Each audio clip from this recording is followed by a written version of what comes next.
This chart shows the total amount of credit card debt held by Americans. Last year, that line crossed the $1 trillion threshold, and from that mountain of revolving balances, banks collected over $100 billion in interest and fees. That massive accumulation of debt is by design. Credit card companies do not build their business on individual transactions. They build their empires on predicting and ultimately shaping human behavior. The exact same financial machine that traps millions of people in a cycle of compounding interest is actively funding luxury travel, purchase protections, and cashback for a smaller subset of users. The rewards are paid for by the debt. Moving from the group that pays for the system to the group that profits from it does not require a high income. You can legally flip the system and use it without paying a single dollar in interest, simply by turning the bank's own rules against them. The system relies on you not knowing how the mechanics work. Ignorance is expensive. But once the design is visible, you stop being the product and become the anomaly. Credit cards began as a simple convenience. When Diners Club and American Express launched some of the first modern payment cards in the 1950s, they were charge cards. You paid the balance in full every month. There was no revolving debt and no interest. But the industry soon discovered a powerful behavioral quirk.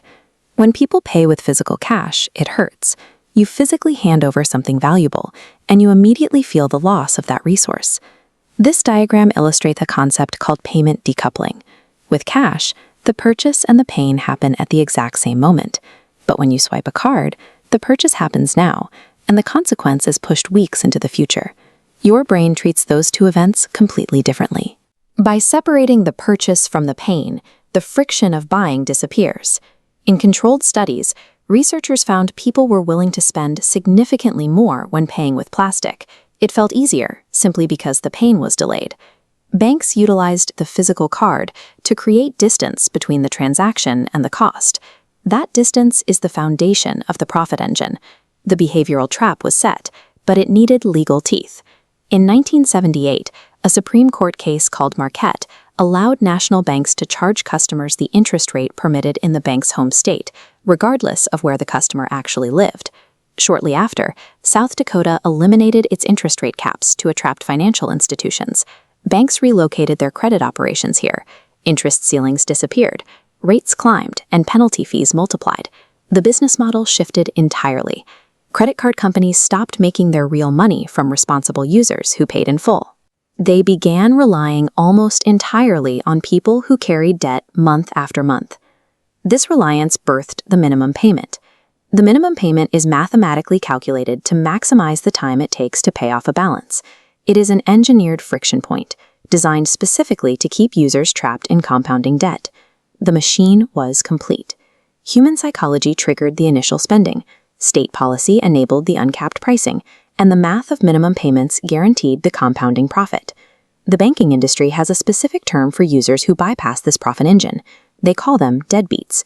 A deadbeat is a highly disciplined user who extracts cash back and travel rewards, but never pays a cent in interest, making them structurally unprofitable.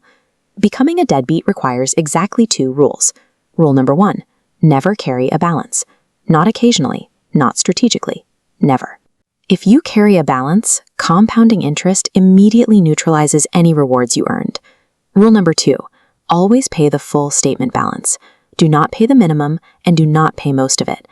By paying the entire statement balance every single month, the bank is legally prevented from charging you interest. But human discipline is fragile. Relying on your memory to log in and manually follow those two rules every month is exactly what the system expects you to do. Eventually, you will slip. Automation is your only permanent defense. Go into your credit card settings and configure these exact parameters. Turn on autopay. Set the withdrawal amount strictly to the statement balance, not the minimum due. Finally, schedule it to withdraw automatically before the due date. With those settings locked in, the payment happens whether you remember it or not. You remove emotion, memory, and excuses from the equation, permanently severing the bank's main mechanism for extracting profit. Even with automation, there are 3 profit levers built into the system that you must never touch. Avoid cash advances, which start charging interest immediately. Ignore deferred interest promotions, where missing a single dollar can trigger retroactive fees. And never make a late payment. You also have to protect your credit score by controlling your utilization. Utilization is the percentage of your total available credit that you are currently using. Keep it below 30%. If you make a large purchase, pay it down before the statement close date, because that is the number reported to the credit bureaus. To prevent emotional swiping, simplify your physical wallet. You need one daily card for groceries and gas, one travel card that you actually use the perks for, and one flat-rate backup card. Every purchase needs a dedicated place. All those airport lounges, business class flights, and extended warranties are paid for by the compounding interest collected from millions of people revolving their balances. The system works perfectly, as long as someone else is funding it. Credit cards operate on predictable rules. When you understand the psychology of the swipe and automate your payments, you stop funding the bank's earnings.